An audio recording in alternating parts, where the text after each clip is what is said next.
ಪುರಿಕೇಶ್ ಅರಬ್ಬನ ಸೋಲಿಸಿದ ಅನ್ನೋದ್ರ ಬಗ್ಗೆ ಎಲ್ಲೂ ದಾಖಲೆ ಇಲ್ಲ. ಈ ಫೇಸ್ಬುಕ್ ದಾಖಲೆಗಳಿವೆಲ್ಲ ಅಜಂತಾದಲ್ಲಿರ್ತಕ್ಕಂಥ ಒಂದು ಚಿತ್ರದಲ್ಲಿ ಅಷ್ಟೇ ಬರುತ್ತೆ. ಅದು ಇರಾನ್ ರಾಯಭಾರಿ ಅಂತ ಒಂದು ಗಡ್ಡ ಬಿಟ್ಕೊಳ್ತಾರೆ ಇದ್ದಾನೆ, ಅವನು ಇರಾನ್ ರಾಯಭಾರಿ ಇರ್ಬೋದು ಅಂತ ಒಂದು ಗೆಸ್ಸೇ ಬರ್ತದು. ಅದು ವಾಸ್ತವಾದಂಥ ಒಂದು ಕತೆ ಅಲ್ಲ.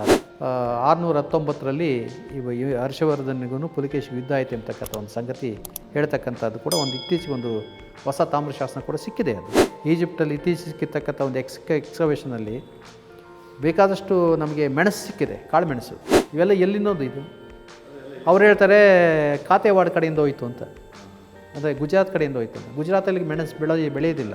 ನನ್ನ ಪ್ರಕಾರ ಅದು ಇವರು ಏನೇ ಹೇಳ್ಕೊಳ್ಳಿ, ಬೇರೆಯವರು ಕೊಚ್ಚಿನಿಂದ ಅಲ್ಲಿಂದ ಅಲ್ಲ, ಅದು ಹೋಗಿರ್ತಕ್ಕಂಥದ್ದು ನನಗನ್ಸಿದ್ದು 1 ಅವರ್ದ ಕಡೆಯಿಂದ ಹೋಗಿದೆ ಅಂತ. ಈಗ ಅಲೆಕ್ಸಾಂಡರ್ನಿಗೂ ಒಂದು ಗ್ರೀಸ್ಗೂ ನಮ್ಮ ಭಾರತಕ್ಕೆ ಎಷ್ಟು ದೂರ ಇರುತ್ತೆ ಹೇಳ್ರಿ? ಅಷ್ಟು ದೂರ ಅವನು ಕಾಲ್ನಡಿಗೆಲೇ ಬರ್ತಾನೆ, ಇಲ್ಲ ಕುದುರೆ ಮೇಲೆ ಬರ್ತಾನೆ ಅಷ್ಟೇ.